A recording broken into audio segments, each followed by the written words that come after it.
Misi keempat iblis. Karena tidak berhasil membuat supaya Yesua jangan mati, maka iblis melancarkan misi besar berikutnya, supaya Yesua mati namun bukan disalibkan. Dikatakan bahwa kemudian iblis mulai menghasut Yudas. Iblis menghasut Yudas bukan untuk membunuh Yesua, tetapi untuk mengkhianati Yesua dan menyerahkannya kepada para imam. Itu yang harus kita pahami, itu yang harus kita mengerti. Dan juga menghasut para imam apa? Untuk membunuh Yesua. Ingat, membunuh Yesua. Bedakan membunuh dengan menyalibkan. Sebab membunuh tidak selalu menyalibkan. Pahami itu, pahami itu. Dalam tradisi Yahudi dan berdasarkan Torah, ketika ada orang yang menyesatkan umat serta menghujat nama Tuhan, maka hukumannya adalah dirajam dengan batu sampai mati. Ayat-ayatnya silakan baca. Dan ingat kan bagaimana Yesua dituduh? Menurut tuduhan imam-imam, ahli Taurat dan orang banyak, Yesua dituduh sebagai penyesat dan penghujat. Padahal ia menyatakan kebenaran tentang dirinya. Hanya saja mereka yang tidak mengerti dan tidak mampu memahami. Ingat bagaimana beberapa kali Yesua mau dilempari dengan batu oleh orang-orang Yahudi, orang-orang banyak yang hadir. Mereka juga berusaha menangkap Yesua dan apa untuk membunuhnya. Namun tidak berhasil. Sebab firman Tuhan katakan waktu Tuhan belum datang. Yohanes 7 ayat yang ke-30. Mereka berusaha menangkap dia tetapi tidak ada seorang pun yang menyentuh dia. Sebab saatnya belum tiba. Belum waktunya Tuhan.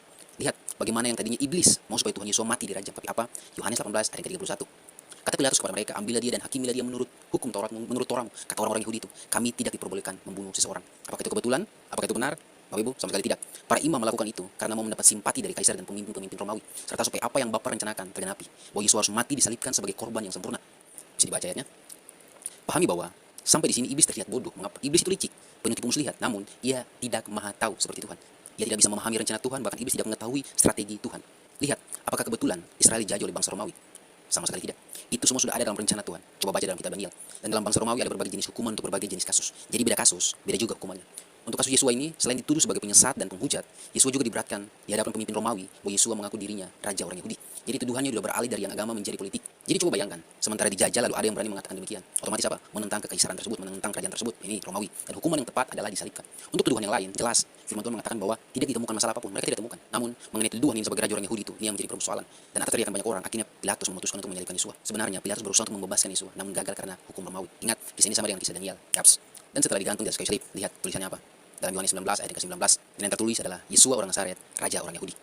Pernyataan ini sebenarnya menunjukkan bahwa mengapa Yesua disalibkan. Jadi jelas, rencana iblis untuk Yesua dirajam dengan batu sampai mati sebagai seorang penghujat, penyesat, itu gagal total. Hukuman yang Yesua terima malah adalah salib sesuai dengan aturan Romawi supaya apa? Genap seluruh rencana Bapa. Kisah para Rasul 2 ayat ke-23. Yesua yang diserahkan menurut maksud dan rencana Tuhan yang sudah ditentukan. Baik kamu salibkan. Kisah 4 27 sampai 28. Bagaimana Herodes, Pilatus, bangsa-bangsa dan banyak orang Israel berkumpul untuk apa? Melakukan segala sesuatu yang telah engkau tentukan dari semula. Jadi semua sudah ditentukan, wah harus terjadinya seperti begini.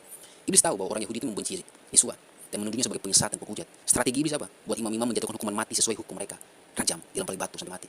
Pikirnya iblis akan jadi seperti itu. Coba kita bayangkan ya, jika pada waktu Yesua mati dirajam, itu hanyalah mati biasa, bahkan sebagai seorang penyesat dan penghujat, maka tidak menggenapi nubuat Torah, di mana tangan dan kakinya harus ditusuk, dipaku, pakainya dibagi, ditikam, di mana dia harus diremukkan, di mana mereka akan memandang dia yang telah ditikam, yang digantung di atas kayu salib, di mana dia menjadi yang terkutuk. Itu semua tidak akan tergenapi ketika Yesua mati